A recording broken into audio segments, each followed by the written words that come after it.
Marathon दौड़ में शामिल हुए परिवहन मंत्री दयाशंकर सिंह। कैबिनेट मंत्री बोले, गाजीपुर में नई परंपरा की हुई है शुरुआत। 3 राज्यों की सफलता मोदी जी की गारंटी है और 2024 में मोदी की सुनामी चलेगी और मोदी जी एक बार फिर से प्रधानमंत्री बनेंगे।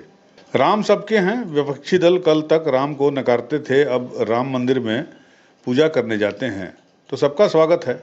गाजीपुर में रविवार को मैराथन दौड़ का आयोजन किया गया, जिसमें मुख्य अतिथि के तौर पर उत्तर प्रदेश के परिवहन मंत्री दयाशंकर सिंह गाजीपुर पहुंचे हुए थे। इस मौके पर मंत्री जी ने मीडिया से बातचीत करते हुए कहा कि गाजीपुर में मैराथन दौड़ की परंपरा एक अच्छी शुरुआत मानी जाती है।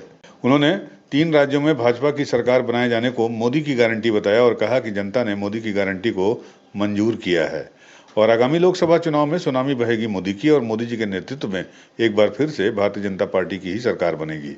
उधर राम मंदिर के उद्घाटन समारोह में विपक्ष के नेताओं के जाने के सवाल पर उन्होंने हंसते हुए कहा कि राम तो सबके हैं, सबका स्वागत है।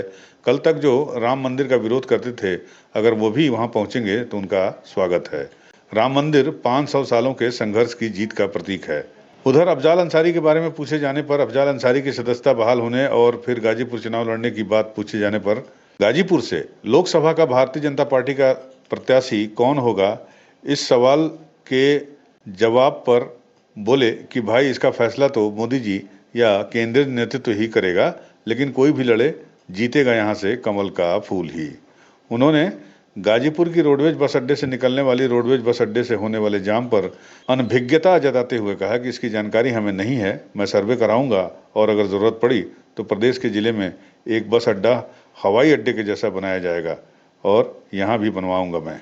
देखिए, गाजीपुर जनपद में पहली बार मैराथन दौड़ थी और यहाँ हमारे जो युवा साथी हैं, जो युवा खिलाड़ी हैं, उन लोगों ने इसको आयोजन किया था। ये गाजीपुर के लिए गौरव की बात है कि जो सबसे ज़्यादा जिसमें शक्ति का प्रयोग होता है, क्योंकि लंबी दौड़ की ये मैराथन होता है, उसमें गाजीपुर से पहली बार प्रारंभ हुआ है।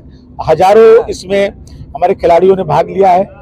विशेष करके हमारी जो महिला वर्ग की खिलाड़ी हैं, उस लोगों ने भी बड़ा उत्साह के साथ इसमें भाग लिया है। ये गाजीपुर के लिए एक अच्छी परंपरा आज से शुरुआत हुई है। यहाँ के लोग ज़्यादातर सेना में हैं। देश के जब भी जरूरत पड़ी है, गाजीपुर के जनपद के लोगों ने अपने आप को देश के लिए शहीद होने का काम किया है, देश को सुरक्षा के लिए अपने आप को बलिदान किया है और यहाँ पर अच्छे स्वस्थ लोग पैदा होंगे इस पर खेल प्रतिस्पर्धा से, ये देश के लिए। देखिए, मोदी जी की गारंटी को 3 राज्यों के, बड़े राज्यों के जनता ने सहज स्वीकार किया और प्रचंड बहुमत के साथ जो है विजय दिलाने का काम किया। मोदी जी जितने 2014 में वोटों से जीते थे, उससे ज्यादा वोटों से 2019 में जीते थे और जब से मोदी जी हैं 9 वर्षों में जो भी चुनाव हो रहे हैं उसमें भारतीय जनता पार्टी जीतती जा रही है। अभी तक तो लोग मोदी जी की लहर को देखे हैं। 2024 में सुनामी बहेगी। आज सुनामी में एक भी सीट दूसरे को नहीं मिलने वाली है। उत्तर प्रदेश के बारे में तो मैं कह सकता हूं कि 80 की 80 सीटें भारतीय जनता पार्टी को मिलेंगी। यूपी न्यूज़ 9 के लिए गाजीपुर से प्रदीप शर्मा की रिपोर्ट।